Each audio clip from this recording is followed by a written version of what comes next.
Mi nombre es el cardenal Aleandro Touretti. Tengo 73 años y lo que estoy a punto de compartir con ustedes desafiará todo lo que creen saber sobre la providencia divina, la intervención sobrenatural y las misteriosas formas en que Dios orquesta nuestras misiones finales en esta tierra. Durante 47 años serví a la Iglesia Católica con meticulosa dedicación.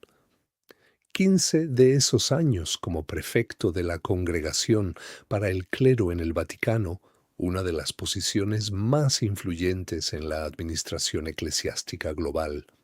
Durante casi 5 décadas de servicio eclesiástico, supervisé la formación de más de 8.000 seminaristas en 89 países. Implementé reformas graduales en programas de educación sacerdotal y mantuve correspondencia con obispos de todo el mundo sobre asuntos de disciplina clerical. Mis colegas me conocían como el cardenal del protocolo, metódico, conservador, prudente hasta el punto de la cautela, reacio a cambios dramáticos o exhibiciones emocionales. Siempre mantuve una postura diplomáticamente cautelosa con respecto a los fenómenos sobrenaturales. Sí, creía en los milagros. Después de todo, nuestra fe está construida sobre la resurrección misma, pero abordaba las afirmaciones de visiones, apariciones y experiencias místicas con el escepticismo esperado de un administrador vaticano que había visto demasiados falsos profetas y visionarios delirantes buscando aprobación eclesiástica. Pero lo que sucedió en las primeras horas de la mañana del 12 de octubre de 2024, exactamente 18 años después de la muerte del beato Carlo Acutis, cuando ese joven adolescente italiano me visitó en mi lecho de muerte en el Hospital Gemelli de Roma, reveló un secreto sobre mi propia misión final que guardé durante exactamente 14 días hasta que su milagrosa confirmación médica transformó completamente mi comprensión de los planes inescrutables de Dios. En agosto de 2024, a los 73 años, recibí el diagnóstico más devastador posible para cualquier hombre: cáncer de páncreas en estadio 4, con metástasis hepática generalizada. Los oncólogos del Gemelli, los mismos brillantes médicos que habían tratado al Papa Juan Pablo II durante su última enfermedad y atendido al Papa Benedicto XVI, fueron brutalmente honestos en su pronóstico: 6 semanas de vida, quizás 8, con quimioterapia paliativa. Los tumores eran inoperables. La enfermedad se había propagado demasiado agresivamente. La ciencia médica podía ofrecer comodidad, pero no cura. Como príncipe de la Iglesia que había dedicado casi medio siglo al servicio papal, enfrenté la cruda realidad de que moriría antes de completar varias reformas cruciales en la formación sacerdotal que consideraba esenciales para el futuro de la Iglesia. Reformas que había estado planeando durante años, pero que, en mi característica cautela, había retrasado en implementar. Reformas que los jóvenes seminaristas necesitaban desesperadamente, pero que yo, en mi prudencia conservadora, había pospuesto una y otra vez, esperando el momento adecuado que ahora nunca llegaría. Lo que Carlo Acutis me susurró durante ese encuentro sobrenatural el 12 de octubre de 2024 y lo que los exámenes médicos confirmaron exactamente 14 días después, el 26 de octubre, no solo salvó mi vida física, reveló que Dios me había estado preparando durante toda mi carrera eclesiástica para una misión final que revolucionaría la formación sacerdotal de una manera que nunca imaginé posible. Una misión que requería no el diplomático cauteloso que había sido durante 47 años, sino el santo radical que había pasado toda una vida evitando convertirme. Permítanme llevarlos atrás para que comprendan quién era yo antes de ese encuentro sagrado, porque sin entender mi profunda resistencia al cambio, no pueden captar la magnitud de lo que Carlo Acutis logró al transformarme. Nací en 1951 en Turín, Italia, en una familia católica tradicional de medios modestos. Mi padre trabajaba como contador para la arquidiócesis de Turín. Mi madre era una devota ama de casa que rezaba el rosario diariamente y mantenía una reverencia casi supersticiosa hacia la autoridad eclesiástica. Yo era el mayor de 4 hijos, y desde mis primeros recuerdos fui preparado para el sacerdocio. Entré al seminario a los 14 años, no por ninguna experiencia de conversión dramática o llamado místico, sino porque era el camino respetable para un muchacho inteligente de una familia piadosa. Mi formación fue rigurosa, tradicional e intelectualmente exigente. Estudié filosofía en la Universidad Pontificia Gregoriana de Roma. Completé mi doctorado en teología en el Angelicum y fui ordenado sacerdote en 1976, justo un año después de la conclusión de las tumultuosas reformas del Concilio Vaticano II. Esos fueron tiempos confusos para la Iglesia. Sacerdotes progresistas experimentaban con innovaciones litúrgicas que horrorizaban a los tradicionalistas. Obispos conservadores resistían las reformas ordenadas por Roma, la claridad y estabilidad de la Iglesia pre-Vaticano. Segundo, habían dado paso a debates teológicos, controversias litúrgicas e incertidumbres pastorales. En ese caos encontré mi vocación. Me convertí en administrador.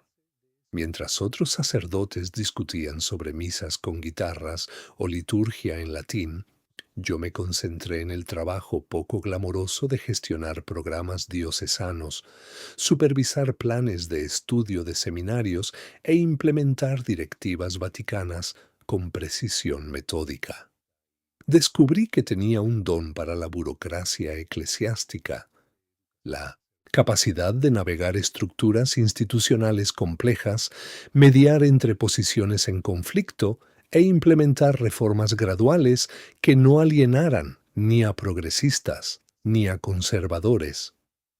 Mi competencia administrativa llamó la atención del cardenal Giovanni Benedetti, entonces prefecto de la Congregación para el Clero, quien me llevó a Roma en 1985 como subsecretario.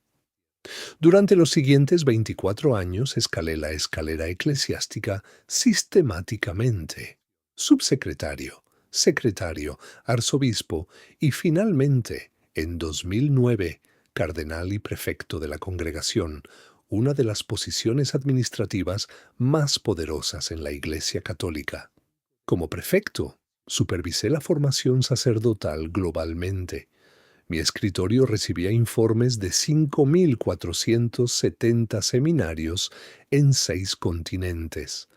Revisaba y aprobaba planes de estudio de seminarios, evaluaba programas de formación, investigaba instituciones problemáticas y emitía directivas que moldeaban cómo se educaban los futuros sacerdotes en todo el mundo.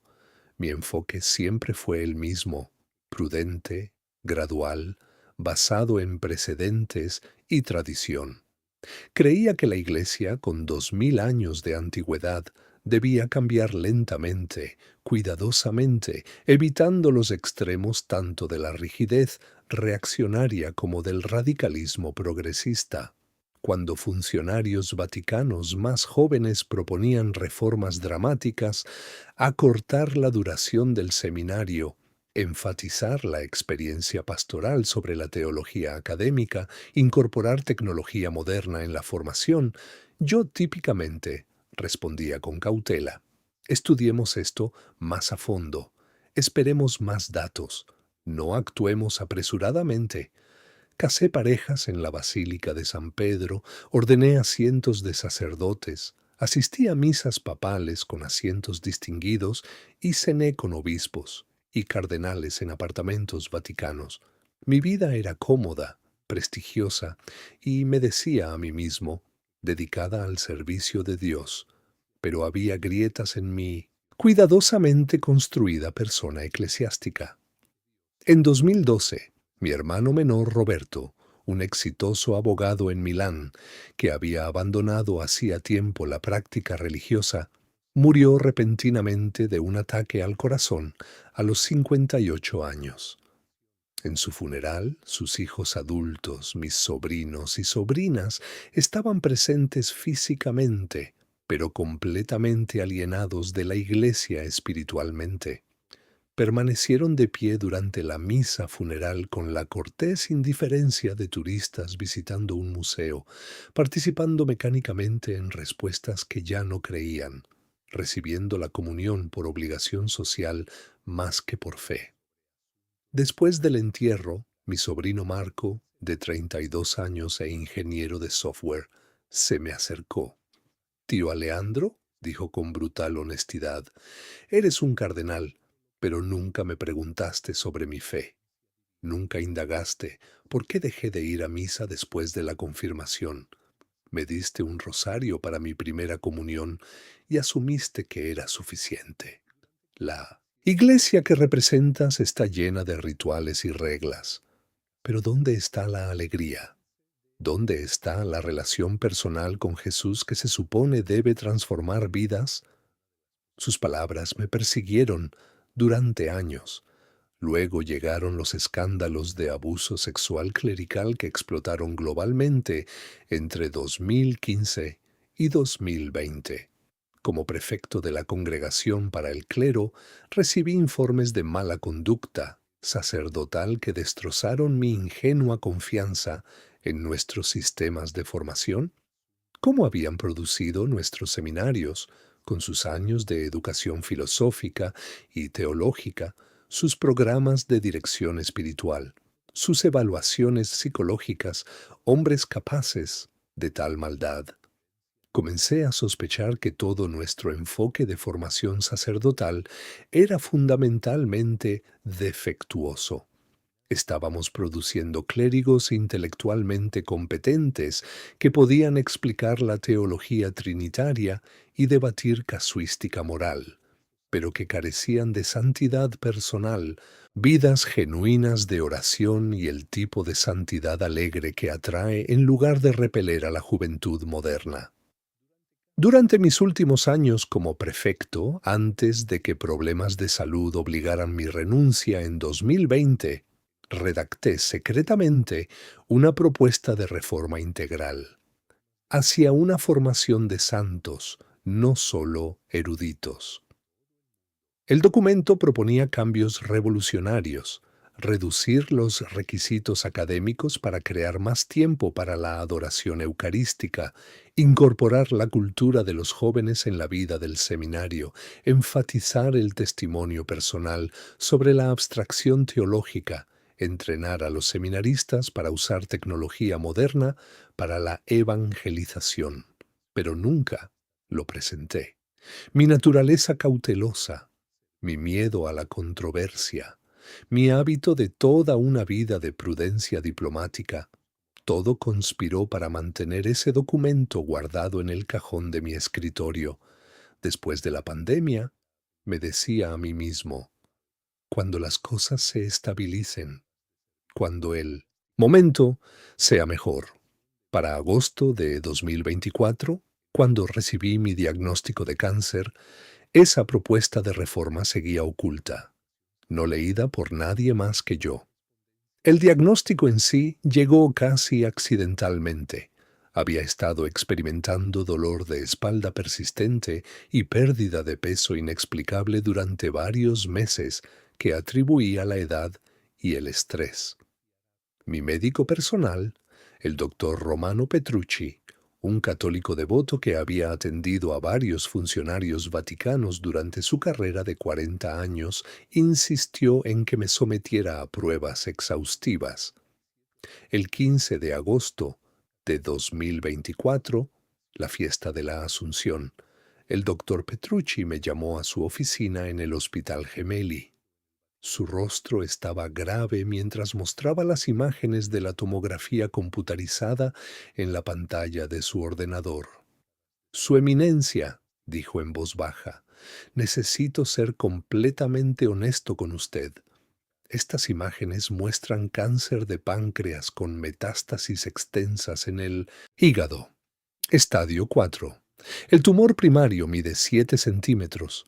Las lesiones hepáticas son demasiado numerosas para contarlas individualmente. Miré las imágenes del escáner, esos paisajes alienígenas de mis órganos moribundos, y sentí una extraña calma. ¿Cuánto tiempo, Romano? 6 semanas, quizás 8. El cáncer es extremadamente agresivo. La cirugía no es una opción. La quimioterapia podría extender su vida unas semanas, pero a un costo significativo en su calidad de vida. ¿Y si no hago nada? La enfermedad progresará rápidamente, experimentará dolor creciente, que podemos manejar con morfina. Se desarrollará ictericia a medida que el hígado falle. Su energía disminuirá progresivamente, pero podría pasar su tiempo restante consciente y relativamente cómodo si manejamos los síntomas cuidadosamente. Elegí cuidados paliativos sin quimioterapia.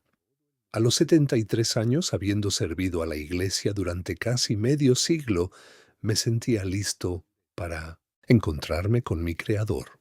O eso pensaba. El Vaticano, con discreción característica, anunció que estaba tomando licencia médica por una condición no revelada. El mismo Papa Francisco me llamó, hablando con esa calidez pastoral que caracterizaba su papado. Alejandro, has servido fielmente a la Iglesia durante décadas. Ahora es tu tiempo para simplemente recibir el amor de Dios. No te preocupes por el trabajo inconcluso.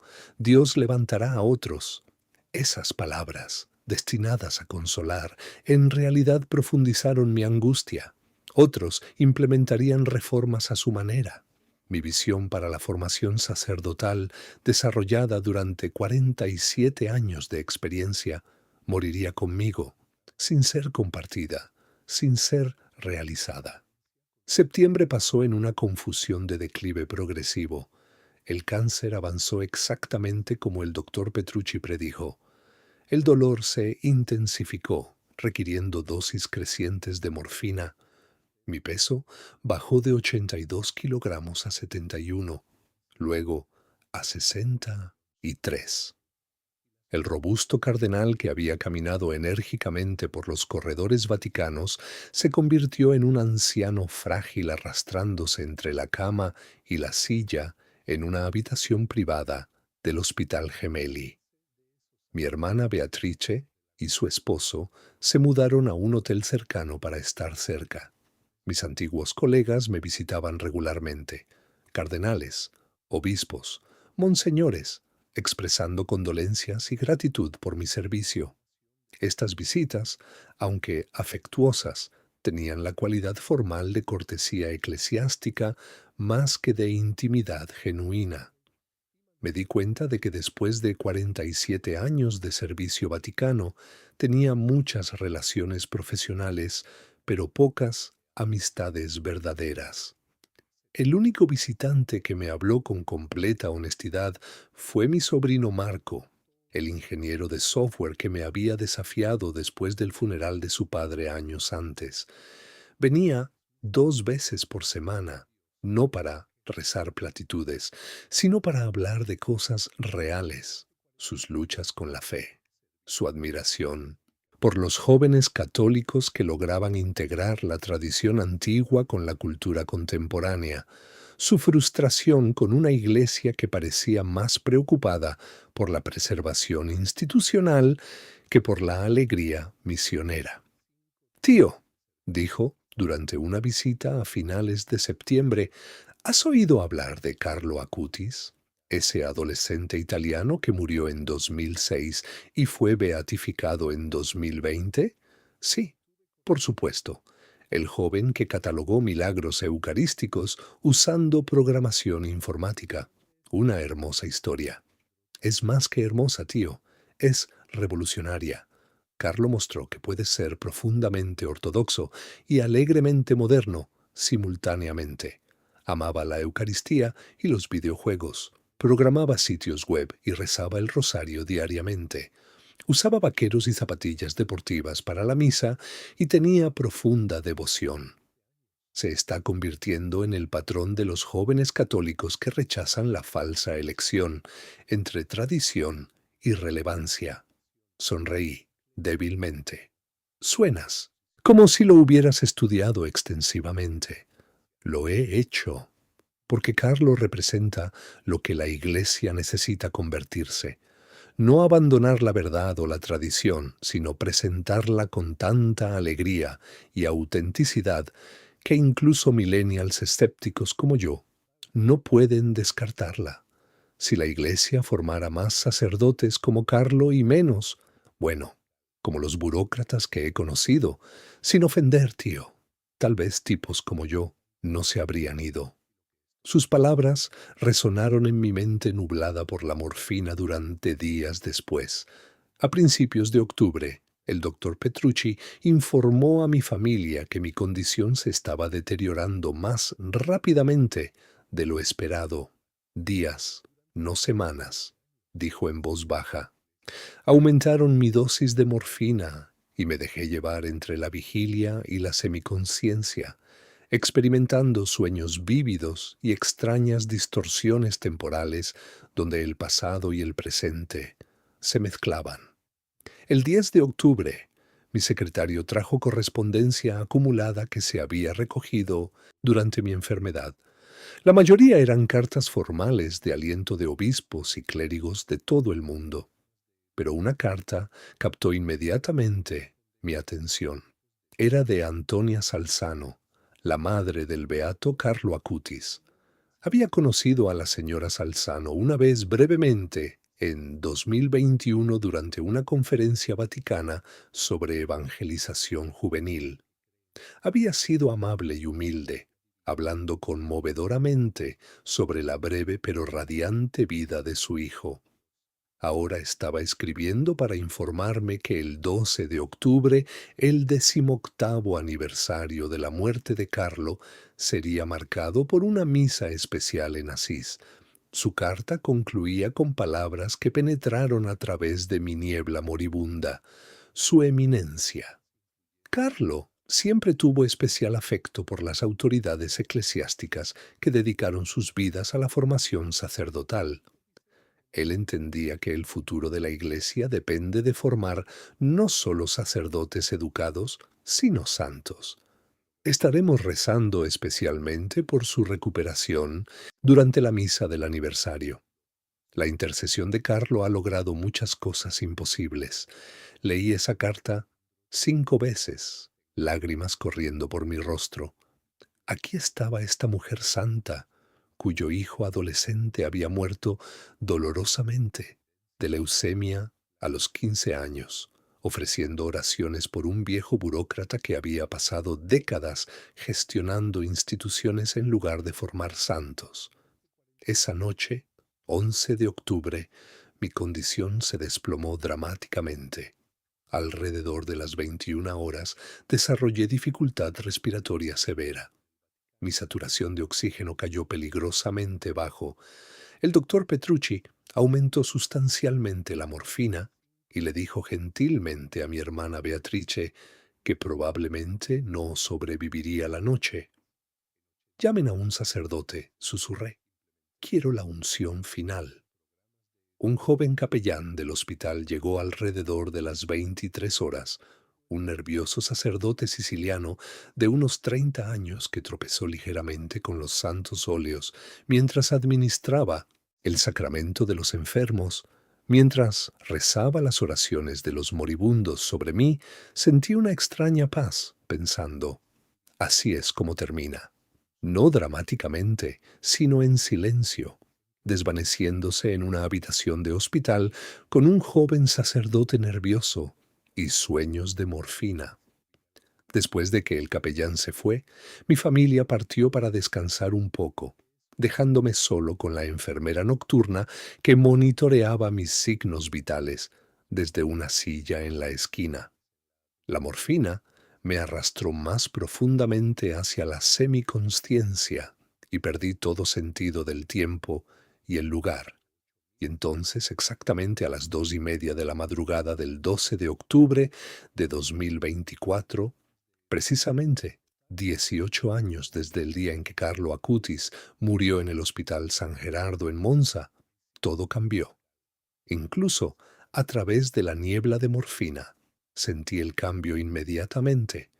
La atmósfera de la habitación del hospital cambió, no dramáticamente, sino sutilmente, como cuando una nube se aleja del sol y todo se vuelve más brillante sin que lo notes conscientemente.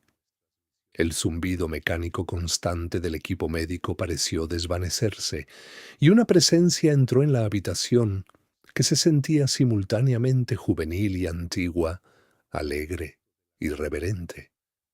Forcé mis ojos a abrirse, esperando ver a la enfermera nocturna, o quizás a un médico haciendo rondas. En cambio, de pie cerca del pie de mi cama de hospital, iluminado por una luz que parecía emanar de dentro de él en lugar de las lámparas fluorescentes del hospital, había un adolescente de aproximadamente 15 años. Estaba vestido casualmente, vaqueros azules, zapatillas Nike. Noté que eran el estilo clásico Air Jordan que favorecen los jóvenes, y una camiseta oscura con letras blancas que decía Hacia la santidad en italiano. Usaba gafas contemporáneas con montura rectangular y tenía cabello oscuro ligeramente desordenado, peinado de la manera casual que prefieren los adolescentes. Todo en él irradiaba normalidad. Podría haber sido cualquier adolescente italiano que verías en un café o caminando por las calles de Roma, excepto por un detalle imposible. Estaba brillando.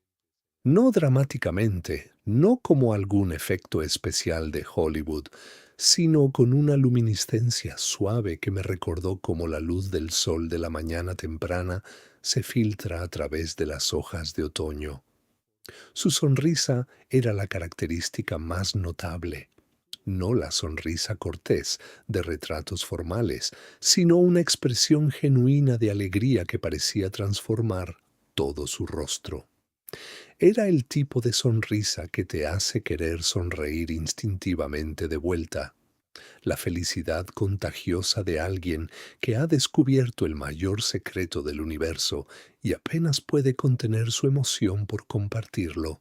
Eminenza, dijo en italiano perfecto, su voz clara y cálida, completamente no afectada por la morfina que debería haber distorsionado mi percepción. Sono Carlo Acutis. Mi corazón, ese órgano fallido que el doctor Petrucci había advertido que podría rendirse antes de que el cáncer terminara su trabajo, comenzó a latir con súbito vigor. Cada molécula de niebla inducida por morfina se evaporó de mi conciencia en un instante. Estaba completa, aterradoramente, gloriosamente lúcido. Esto es imposible, susurré, mi voz rasposa por horas de respiración laboriosa. Moriste hace 18 años. 12 de octubre de 2006. Leí tu causa de beatificación cuando aún era prefecto. La sonrisa de Carlos se amplió. Sí, Eminenza. Morí de leucemia fulminante en el Hospital San Gerardo de Monza a los 15 años. Nací el 3 de mayo de 1991 en Londres, aunque mi familia se mudó a Milán cuando era muy joven. Fui beatificado el 10 de octubre de 2020 en Asís. Todo lo que sabes sobre mi vida es factualmente correcto.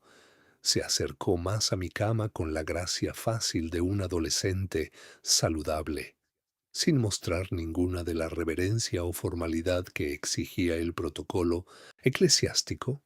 En cambio, acercó la silla de visitantes que mi sobrino Marco había ocupado antes y se sentó con la familiaridad casual de un nieto visitando a su abuelo. Eminenza, sé lo que estás pensando. Eres un administrador vaticano entrenado para ser escéptico de fenómenos místicos. ¿Te estás preguntando si la morfina está causando alucinaciones? Ya estás catalogando mentalmente los criterios diagnósticos que distinguirían una visitación sobrenatural genuina de un delirio inducido por drogas. Tenía absolutamente razón. Mi educación teológica había incluido un estudio extenso de teología mística y sabía que la tradición de la Iglesia requería un discernimiento cuidadoso para distinguir experiencias sobrenaturales auténticas de proyecciones psicológicas, alucinaciones médicas o engaños demoníacos. Entonces, déjame probar que esto es real, continuó Carlo, su tono permaneciendo alegre, pero sus palabras volviéndose más profundas. Tienes un documento en el cajón cerrado de tu escritorio en tu apartamento vaticano. Se titula Verso una formazione di santi, non solo studiosi, hacia una formación de santos, no solo eruditos. Lo escribiste entre 2018 y 2020, revisándolo múltiples veces. Tiene 147 páginas. Nadie más lo ha leído nunca. Ni tu secretario, ni tus colegas más cercanos, ni el Papa Francisco. Has tenido demasiado miedo de compartirlo porque representa una desviación radical de tu vida de incrementalismo cauteloso. Mi respiración se detuvo en mi garganta. Esto era imposible. Ese documento estaba efectivamente cerrado en mi escritorio privado y nunca había mencionado su existencia a nadie. Carlo no había terminado. La página 73 contiene tu confesión más personal, una sección que añadiste después de que tu sobrino Marco te desafió en el funeral de su padre. Escribiste: He pasado 40 años formando sacerdotes para que sean administradores, intelectualmente competentes, de sacramentos. Pero Marco me hizo la pregunta que he estado evitando toda mi ministerio. ¿Dónde está la alegría? He entrenado hombres para explicar la Eucaristía, pero he formado hombres que aman la Eucaristía de la manera en que yo la amaba cuando era un joven seminarista, experimentando mi primera hora santa. Temo que he dado a los futuros sacerdotes experiencia teológica, pero no santidad personal, habilidades sacerdotales, pero no pasión misionera. Las lágrimas comenzaron a rodar por mi rostro. Esas eran mis palabras exactas, escritas en un momento de dolorosa honestidad que nunca había compartido con ningún alma viviente. Eminenza, dijo Carlo gentilmente, no estoy aquí para condenar tu prudente cautela. Dios usa todas nuestras personalidades, incluyendo administradores cuidadosos como tú. Pero tu misión no está terminada. De hecho, tu trabajo más importante ni siquiera ha comenzado. Carlo, me estoy muriendo. El cáncer se ha metastatizado por todo mi hígado. Los médicos me dieron semanas y estoy a horas. Se inclinó hacia adelante, su rostro juvenil mostrando repentinamente una sabiduría que trascendía sus 15 años. Eminenza, no vas a morir ahora. En exactamente 14 días, el 26 de octubre de 2024, a las 10 de la mañana, tus próximos exámenes médicos mostrarán una regresión tumoral que el doctor Romano Petrucci describirá como médicamente imposible. El tumor pancreático habrá disminuido en un 78%. Las lesiones hepáticas se habrán reducido en un 64%. Tus marcadores de función hepática mejorarán dramáticamente. Tu equipo de oncología estará absolutamente desconcertado. Eso, eso no es cómo funciona el cáncer de páncreas. El cáncer de páncreas en estadio 4 no retrocede espontáneamente. Es uno de los más agresivos. Sí, lo sé. Durante mi tiempo en la Tierra catalogué más de 100 milagros eucarísticos de todo el mundo. Estudié documentación médica extensamente porque quería mostrar a los escépticos que Dios todavía realiza cosas imposibles. Esto será médicamente imposible, Eminenza. Ese es el punto. Dios va a curarte de una manera que desafíe cada protocolo médico que conoce el doctor Petrucci, precisamente para que comprendas que lo que estoy a punto de decirte viene de autoridad divina, no de alucinación por morfina. Agarré las barandillas de la cama, mi cuerpo moribundo repentinamente lleno de energía inexplicable. ¿Cuál es esta misión que sigues mencionando? Carlos se levantó y comenzó a caminar por la habitación del hospital con gestos animados, como un adolescente entusiasta, explicando un proyecto que le apasiona. Eminenza, durante 47 años, formaste sacerdotes intelectualmente. Y eso es importante.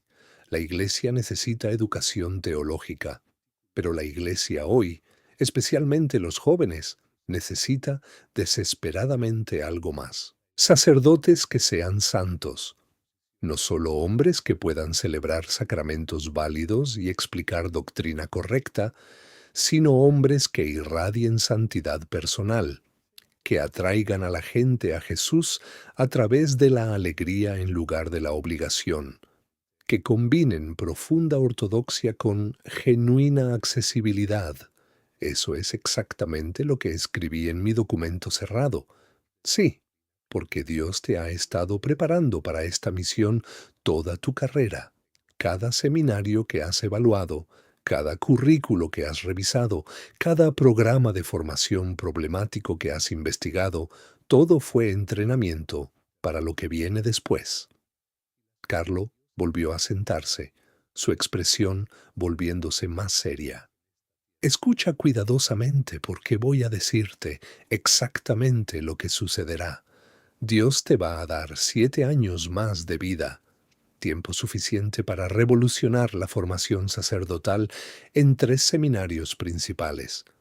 Supervisarás personalmente la transformación del seminario romano, el seminario de Milán y el seminario de París, implementando un nuevo modelo de formación basado en lo que has estado llamando espiritualidad de Carlo Acutis. ¿Espiritualidad de Carlo Acutis? Nunca lo llamé así. No, pero así es como otros lo llamarán. Este modelo combinará formación intelectual rigurosa con adoración eucarística intensiva, práctica litúrgica tradicional con compromiso cultural contemporáneo, profundidad teológica con alegría misionera. Formarás aproximadamente 500 nuevos sacerdotes durante los próximos 7 años usando este método. Continuó con detalles específicos que parecían venir de un guión ya escrito. En marzo de 2025 serás invitado por el Papa Francisco para liderar una comisión especial sobre reforma de formación sacerdotal. En septiembre de 2026, tu primera cohorte de seminaristas entrenados en el nuevo método será ordenada, y su efectividad pastoral será tan notable que obispos de todo el mundo solicitarán detalles.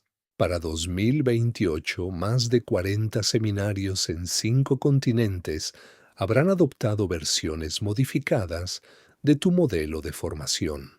Y entonces la sonrisa de Carlos se volvió tierna, casi protectora.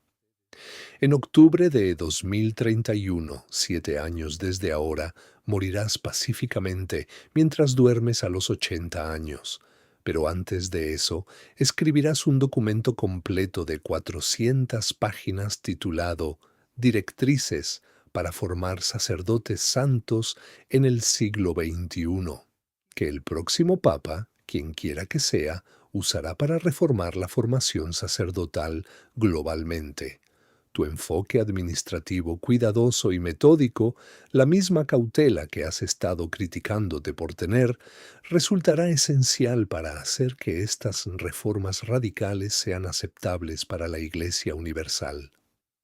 Me senté en silencio atónito, tratando de procesar lo que estaba diciendo. Era demasiado específico para ser delirio por morfina, demasiado detallado para ser pensamiento ilusorio, demasiado imposible para ser cualquier cosa excepto... ¿Por qué yo, Carlo? Hay cardenales más jóvenes, obispos más dinámicos, sacerdotes con mejor experiencia pastoral, porque Dios no necesita personalidades dinámicas, eminenza. Necesita instrumentos dispuestos. Toda tu vida ha sido preparación. Tu experiencia administrativa dará credibilidad a estas reformas. Tu reputación conservadora evitará que sean descartadas como progresismo de moda. Tu edad asegurará que no tienes ambición personal nublando tu juicio. Eres perfecto precisamente porque piensas que eres inadecuado. Se levantó de nuevo y colocó su mano en mi frente. Sentí un calor que parecía penetrar a través de mi cráneo, directamente en mi cerebro, ahuyentando no solo la niebla de morfina, sino años de duda acumulada, miedo y autocrítica. Eminenza, debes mantener este encuentro absolutamente en secreto durante exactamente 14 días. Cuando los exámenes médicos del 26 de octubre confirmen tu inexplicable curación, sabrás con completa certeza que todo lo que te he dicho esta noche es verdad. Entonces, y solo entonces, debes comenzar a hablar públicamente sobre esta visitación. ¿Por qué el secreto? Porque la fe requiere evidencia, pero la evidencia requiere paciencia. Si se lo dices a la gente ahora mientras todavía estás muriendo, lo descartarán como la fantasía desesperada de un paciente terminal aferrándose a la esperanza. Pero cuando el doctor Petrucci confirme tu imposible recuperación, cuando otros oncólogos revisen tu caso y no encuentren explicación médica, cuando comiences a implementar estas reformas con el vigor de un hombre 20 años más joven, entonces tu testimonio será innegable. Carlos se movió hacia la puerta, su luminiscencia comenzando a desvanecerse ligeramente, como si se estuviera preparando para partir, pero se volvió una última vez. Una cosa más, Eminenza. En tu documento cerrado, escribiste una oración que nunca has rezado en voz alta. Escribiste, Señor Jesús, he pasado mi vida a tu servicio, pero temo que he servido a la institución más de lo que te he amado personalmente. Si me concedieras una segunda oportunidad, dedicaría mi tiempo restante no a la administración cuidadosa, sino a la santidad radical, no a la prudencia diplomática, sino a la audacia misionera. Formaría sacerdotes que te amen de la manera en que desearía haberte amado, con abandono completo, devoción alegre y fe intrépida. Más lágrimas vinieron porque esa oración escrita a las 3 de la madrugada durante una noche de insomnio en 2019 representaba mi más profundo y secreto deseo espiritual. Dios está respondiendo esa oración, Eminenza. Tu segunda oportunidad comienza en 14 días. Úsala bien. Y entonces se fue. No dramáticamente, no con luces destellantes o coros angelicales, sino simplemente ausente. La habitación del hospital volvió a su zumbido mecánico normal. Las luces fluorescentes reanudaron su brillo mundano. Y estaba solo, excepto por la enfermera nocturna, que todavía estaba sentada en la esquina, completamente ajena a lo que acababa de ocurrir. Miré el reloj. 2 horas y 47 minutos de la madrugada. Todo el encuentro había durado solo 17 minutos. Si este mensaje ha resonado en ti, suscríbete al canal para seguir recibiendo testimonios que pueden transformar tu vida. La transformación comenzó inmediatamente, aunque sutilmente, al principio, que incluso yo casi la perdí inicialmente. Dentro de una hora de la partida de Carlo, mi respiración se volvió más fácil. La presión aplastante del pecho que había estado empeorando constantemente durante días pareció aliviarse ligeramente. Cuando la enfermera del turno de la mañana llegó a las 6:30 de la mañana para revisar mis signos vitales, miró los monitores con sorpresa. Su eminencia, su saturación de oxígeno ha mejorado significativamente. Está al 94%. Ayer estaba rondando el 87% y su frecuencia cardíaca se ha estabilizado. El doctor Petrucci llegó para las rondas matutinas a las 8, acompañado por mi oncóloga, la doctora Francesca Martelli. Revisaron mis gráficos con escepticismo profesional. Aleandro, dijo el doctor Petrucci en voz baja, usando mi primer nombre como hacen los viejos amigos. No estoy seguro de qué está sucediendo, pero no te estás muriendo tan rápido como esperábamos. Tus signos vitales se han estabilizado. Eso no significa que estés mejorando. Los pacientes terminales a menudo tienen recuperaciones temporales, pero es inesperado. Quería gritar sobre la visitación de Carlo, sobre la curación imposible profetizada para el 26 de octubre, sobre la misión que me esperaba. Pero la instrucción final de Carlo resonó en mi mente. Mantén este encuentro absolutamente en secreto durante exactamente 14 días. Así que, en cambio, simplemente dije, quizás Dios tiene otros planes, Romano. Sonrió tristemente, claramente interpretando mis palabras como la teología esperanzada de un hombre moribundo tratando de encontrar significado en sus últimos días. Durante las siguientes 2 semanas, mi mejoría se aceleró de maneras que desconcertaban cada vez más a mi equipo médico. Para el 14 de octubre mi dolor había disminuido lo suficiente como para que redujeran mi dosis de morfina. Para el 17 de octubre estaba comiendo alimentos sólidos por primera vez en semanas. Para el 20 de octubre estaba caminando por los pasillos del hospital con asistencia, sorprendiendo a enfermeras que esperaban estar planeando mi funeral para entonces. Pero no le dije a nadie sobre la visita de Carlo, ni a mi hermana Beatriz, ni a mi sobrino Marco, ni siquiera al capellán del hospital que venía diariamente a rezar conmigo. El secreto ardía dentro de mí como un fuego sagrado, y mantener el silencio durante esos 14 días se convirtió en la disciplina espiritual más difícil de mi vida. Sin embargo, comencé a prepararme para lo que Carlo había profetizado. El 18 de octubre, sintiéndome lo suficientemente fuerte como para usar mi ordenador portátil, recuperé mi documento cerrado hacia una formación de santos, no solo eruditos, y comencé a revisarlo con nueva urgencia. Delineé cambios curriculares específicos, redacté directrices para programas de formación centrados en la Eucaristía y desarrollé criterios de evaluación para medir no solo la competencia académica, sino la santidad personal en los seminaristas. Mi sobrino Marco visitó el 21 de octubre y quedó atónito por mi transformación. Tío Aleandro, te ves, no sé cómo describirlo, te ves vivo.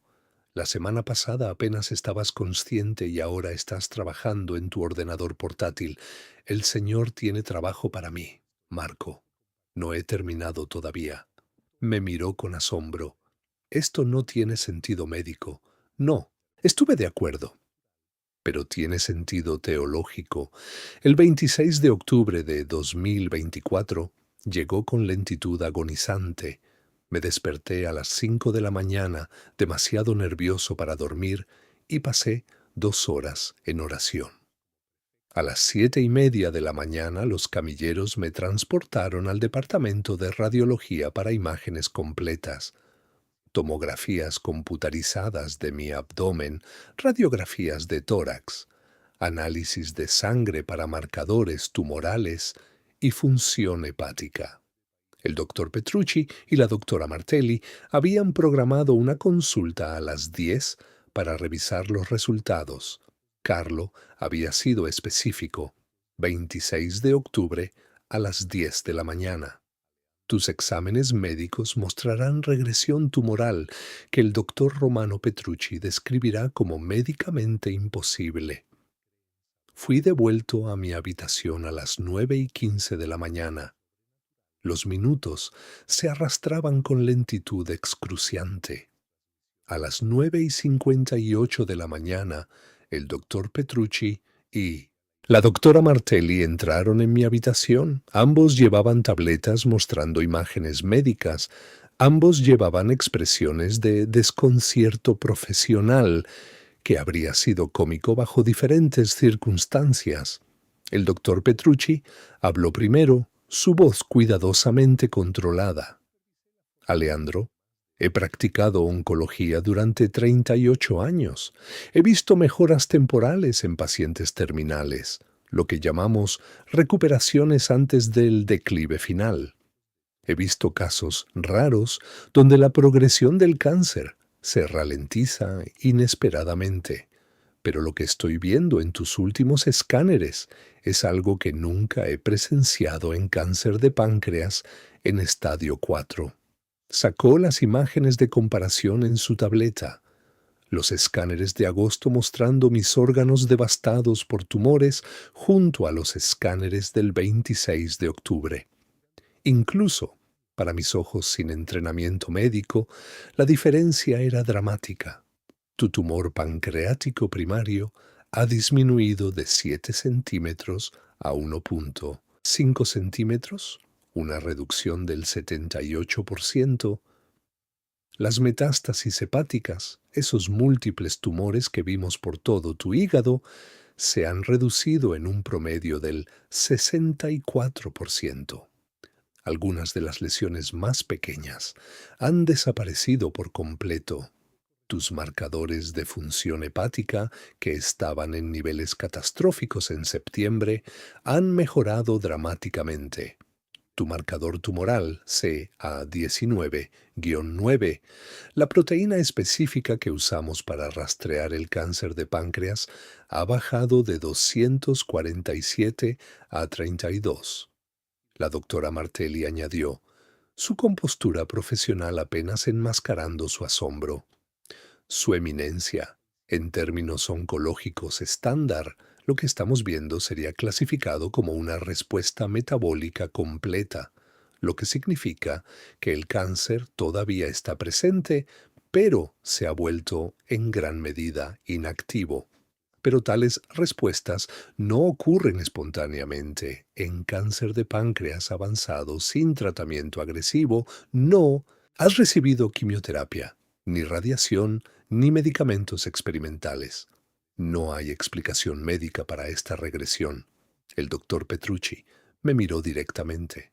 Aleandro, voy a usar una frase que nunca esperé decir sobre tu caso. Esto es médicamente imposible. Ahí estaba la frase exacta que Carlo había profetizado, entregada precisamente a las 10 de la mañana del 26 de octubre de 2024. Cerré los ojos y susurré una oración de agradecimiento. Luego miré a mis dos médicos, estos brillantes científicos que habían dedicado sus carreras a luchar contra la enfermedad a través del conocimiento médico, y dije en voz baja, Romano, Francesca, necesito contarles lo que sucedió en las primeras horas del 12 de octubre. Durante la siguiente hora, relaté la visitación de Carlo Acutis con completo detalle. Describí su apariencia, sus palabras, su imposible conocimiento de mi documento secreto, su profecía específica sobre el 26 de octubre y la frase médicamente imposible, y su revelación de mi misión final. El doctor Petrucci escuchó con la atención cuidadosa de un hombre entrenado en escepticismo científico, pero lo suficientemente honesto para reconocer fenómenos inexplicados. La doctora Martelli, supe más tarde, era una católica devota que había rezado privadamente al beato Carlo por mi recuperación, aunque nunca lo había mencionado profesionalmente. Cuando terminé, el doctor Petrucci dijo lentamente: Aleandro, como tu médico, no puedo explicar tu recuperación a través de ningún mecanismo oncológico conocido. Como tu amigo, no puedo descartar tu relato como delirio. Eres demasiado lúcido, demasiado específico, y los detalles profetizados son demasiado precisos.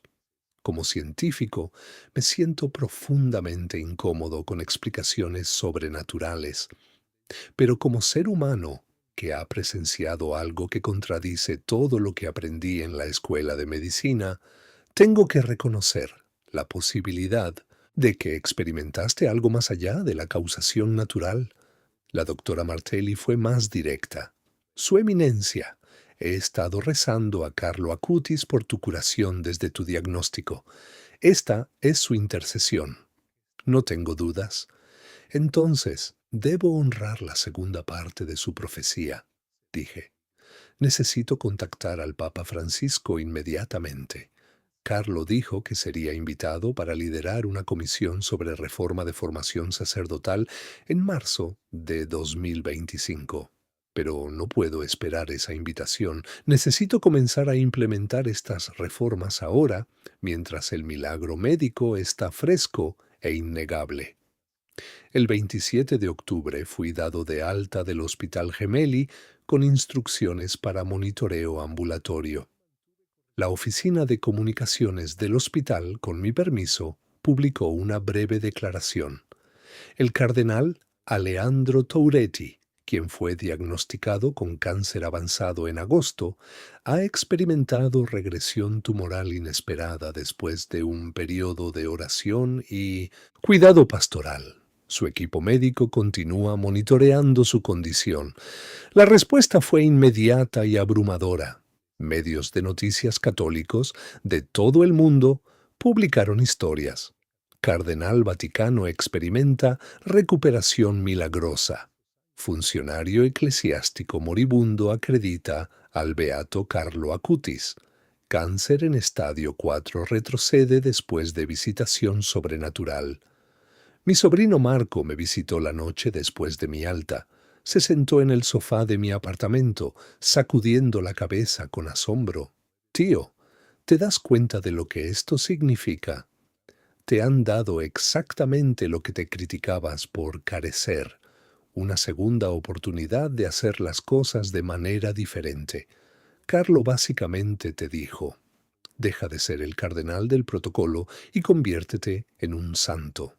¿Vas a hacerlo? Sí, dije sin dudar. Durante 47 años he sido cauteloso, diplomático, prudente. He servido a la institución más de lo que he amado a Cristo. La visitación de Carlo no solo curó mi cuerpo, expuso el cáncer espiritual que he estado llevando durante décadas: miedo, cautela excesiva, priorizar la aprobación humana sobre la misión divina. Entonces, ¿cuál es tu primer movimiento? Abrí mi ordenador portátil y le mostré la versión revisada de Hacia una formación de santos, no solo eruditos. Durante las últimas 2 semanas la había expandido a 247 páginas, incorporando no solo reformas pedagógicas, sino una reorientación filosófica completa de la formación sacerdotal. Este documento propone que dejemos de formar sacerdotes principalmente como administradores sacramentales y expertos teológicos. En cambio, los formamos primero como discípulos locamente, enamorados de Jesucristo. Luego los equipamos con las habilidades que necesitan para compartir ese amor. Reducimos las horas de clase y aumentamos el tiempo de adoración eucarística. Entrenamos a los seminaristas para usar tecnología para la evangelización como lo hizo Carlo. Enfatizamos la alegría misionera y el compromiso cultural en lugar de solo la corrección doctrinal. Marco leyó varias secciones, su expresión volviéndose cada vez más animada. Tío, esto es revolucionario. La vieja guardia lo odiará. Te acusarán de comprometer los estándares académicos, de promover el emocionalismo sobre el rigor intelectual, de de exactamente lo que acusaron a los reformadores del Vaticano II de hacer. Interrumpí.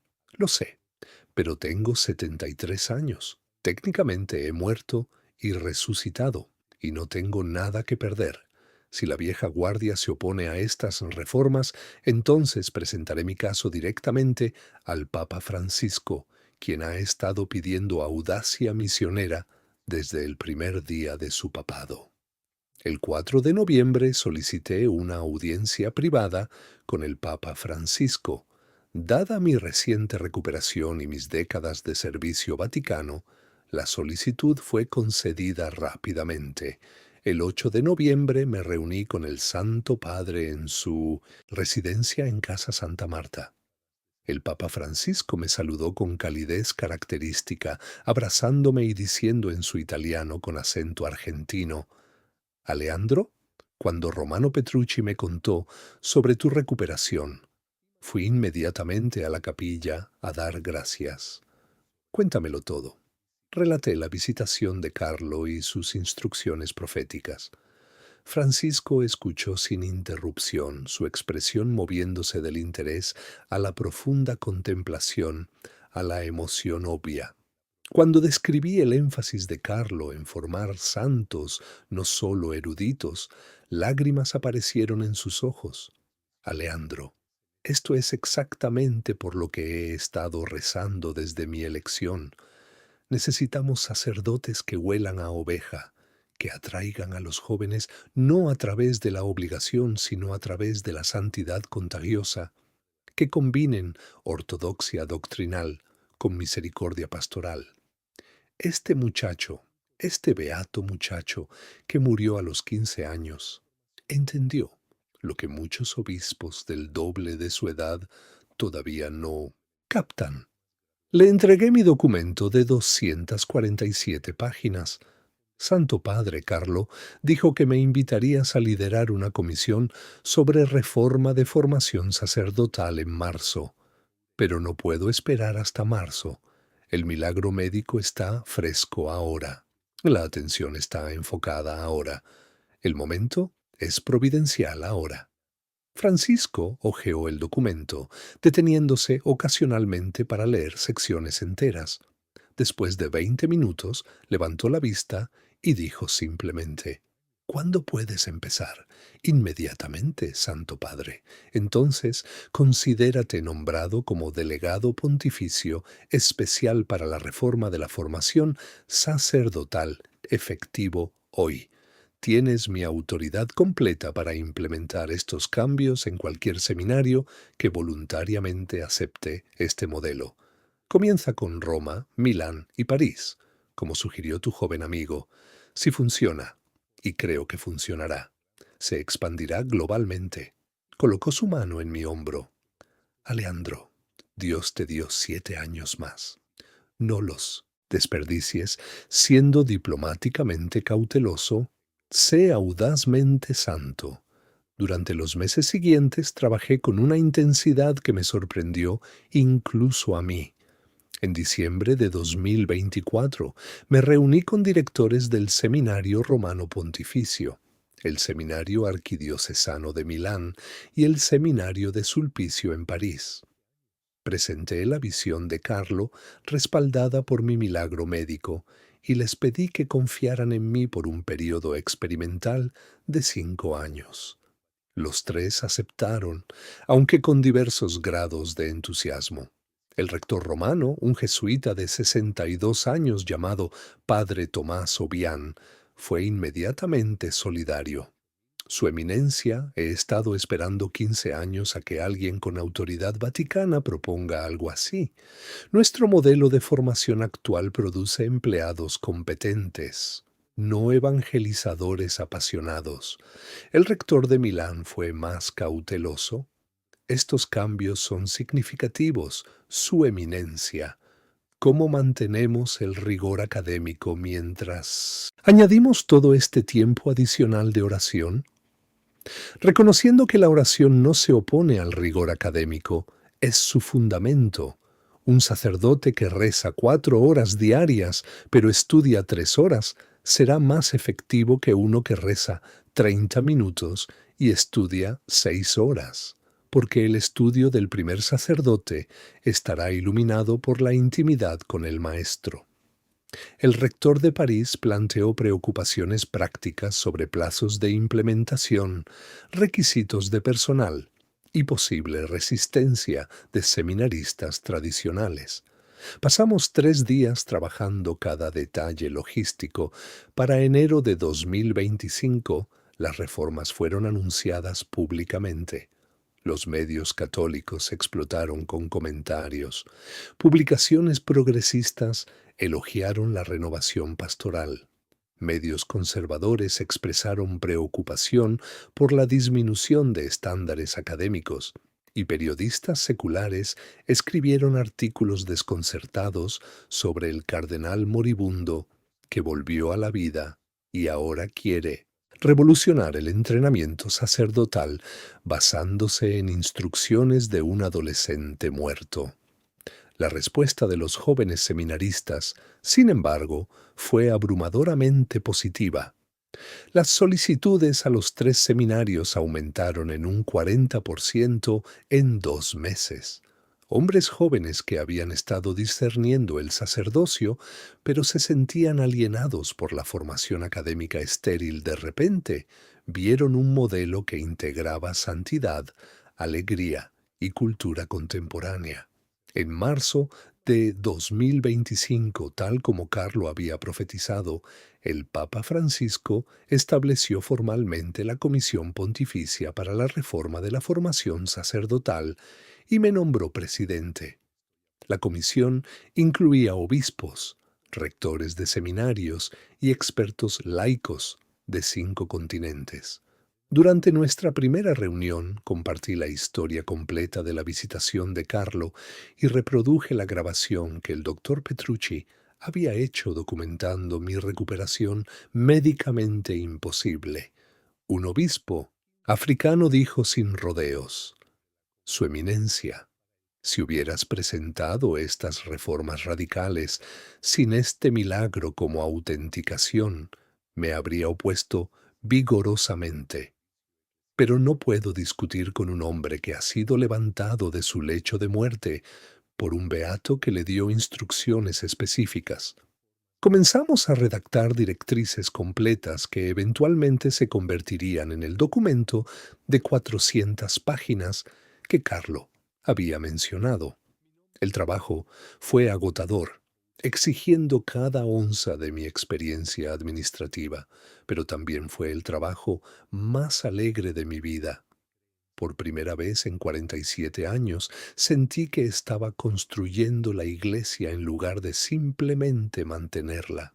En septiembre de 2026, la primera cohorte de seminaristas entrenados en el nuevo modelo, 22 jóvenes del seminario romano, fueron ordenados al sacerdocio. La misa de ordenación en la Basílica de San Pedro fue diferente a cualquiera que hubiera presenciado en 5 décadas de asistir a tales ceremonias. Estos nuevos sacerdotes irradiaban una alegría que era palpable. Durante la postración, ese momento cuando los ordenandos yacen boca abajo ante el altar, vi a varios llorando abiertamente, no por obligación, sino por amor abrumador por Cristo. Cuando se levantaron para recibir la imposición de manos, sus rostros mostraban el tipo de devoción apasionada que recordaba de mi propia ordenación, pero que rara vez había visto en décadas recientes.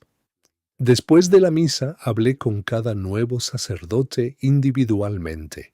Uno de ellos, un italiano de 28 años llamado Padre Luca Romano, agarró mis manos y dijo: Su Eminencia, gracias. En mi seminario anterior estaba aprendiendo a ser un burócrata religioso competente. En tu programa aprendí a ser un santo. Me siento equipado ahora para atraer a mi generación a Cristo, no a través de la culpa o la obligación, sino a través de la santidad contagiosa, exactamente como lo hizo Carlo Acutis. Esa frase Santidad contagiosa se convirtió en el lema no oficial de los seminarios reformados. Hoy, casi 3 meses después de esa primera ordenación, tengo 73 años y estoy más saludable de lo que he estado en una década. Mi cáncer permanece en remisión completa. El doctor Petrucci lo llama una imposibilidad médica continua. Continúo sometiéndome a monitoreo mensual y cada escaneo continúa desconcertando al equipo de oncología. El modelo de reforma ahora ha sido solicitado por 47 seminarios en 5 continentes. Obispos que inicialmente resistieron ahora están pidiendo directrices de implementación después de ver el fruto en los jóvenes sacerdotes entrenados en el nuevo método. Las solicitudes a estos seminarios reformados han aumentado en un promedio del 55%, con crecimiento particularmente fuerte entre candidatos millennials y de la generación Z, precisamente el demográfico que la Iglesia ha luchado más por alcanzar. El Papa Francisco, en su discurso más reciente a los rectores de seminarios, dijo: lo que el cardenal Turetti ha implementado no es una desviación de la tradición, es una recuperación de lo que la formación siempre debió ser. Formar hombres cristiformes que combinen rigor intelectual con devoción apasionada, ortodoxia doctrinal con alegría misionera, piedad tradicional con relevancia contemporánea. Esta es la formación que produjo a los grandes santos de cada era. Mi sobrino Marco, quien me había desafiado años atrás sobre la falta de alegría de la Iglesia, fue aceptado recientemente en el Seminario Romano Reformado. A los 38 años, habiendo pasado 15 años lejos de la fe activa, ahora está discerniendo una vocación sacerdotal.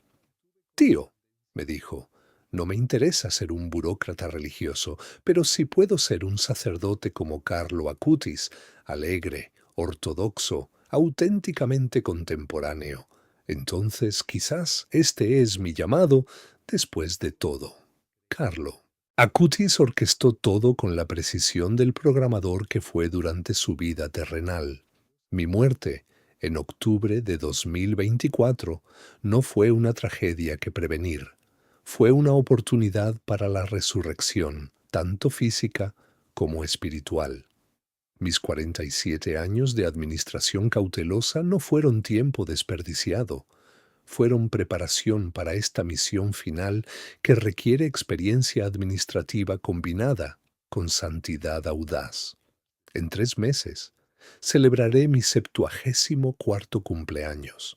Según la profecía de Carlo, me quedan 6 años y 9 meses. Eso es tiempo suficiente para entrenar aproximadamente 350 sacerdotes más en este nuevo modelo, expandir las reformas a seminarios adicionales y completar las directrices completas que moldearán la formación sacerdotal globalmente durante décadas venideras.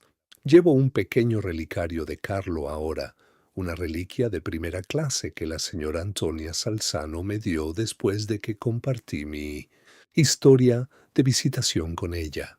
Cada mañana antes de comenzar mi trabajo, sostengo ese relicario y recuerdo lo que Carlo me dijo. Dios no necesita personalidades dinámicas, necesita instrumentos dispuestos. Soy ese instrumento dispuesto ahora. Ya no tengo miedo a la obediencia radical, ya no estoy paralizado por la cautela diplomática. El cardenal moribundo ha sido reemplazado por un testigo vivo del poder de Dios para resucitar no solo cuerpos, sino misiones enteras. Carlo Acutis continúa obrando milagros, no solo imposibilidades médicas, sino el milagro mayor de transformar burócratas cautelosos en santos audaces que formarán la próxima generación de sacerdotes para una iglesia que necesita desesperadamente no solo clérigos educados, sino hombres santos que irradian alegría contagiosa. Mi nombre es el cardenal Aleandro Touretti. Tengo 73 años. Morí el 12 de octubre de 2024 y fui levantado a la vida para una última misión gloriosa: ayudar a la Iglesia a recordar que formar sacerdotes significa formar santos. Si esta historia te ha conmovido, suscríbete al canal. Cada testimonio que compartimos puede tocar vidas de maneras que nunca imaginarías. Y esa misión, imposible como parecía, apenas está comenzando.